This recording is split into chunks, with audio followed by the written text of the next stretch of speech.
Poor diet can lead to blindness. Early years leading to blindness. Since secondary school, the patient had consumed a limited diet of chips and white bread and some processed pork. By the time the patient's condition was diagnosed, the patient had permanently impaired vision.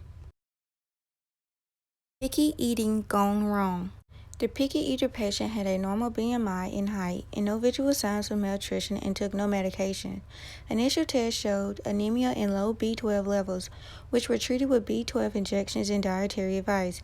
When the patient visited the GP a year later, hearing loss and vision symptoms had developed, but no cause was found. By age 17, the patient's vision had worsened to the point of blindness. Further investigation found the patient to have had B12 deficiency, low copper levels, and a high zinc levels, and remarkably reduced vitamin D levels and bone marrow density. Conclusions.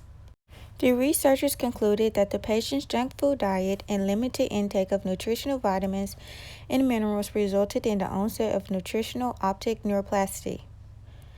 They suggested the condition would become more prevalent in the future given the widespread consumption of junk food at the expense of more nutritionist options and rising popularity of veganism if the vegan diet is not submitted to prevent vitamin B12 deficiency.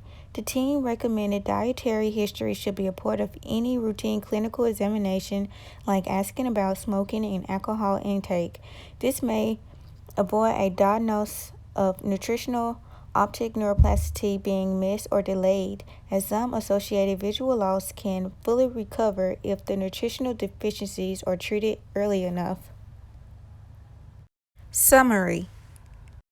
Picky eating caused a young patient blindness. The researchers who examined the case recommended clinicians consider nutrition optic neuroplasticity in any patient with unexplained vision symptoms and poor diet, regardless of BMI, to avoid permanent vision loss.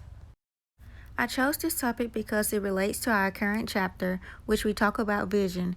It's a connection between our everyday eating habits and our health.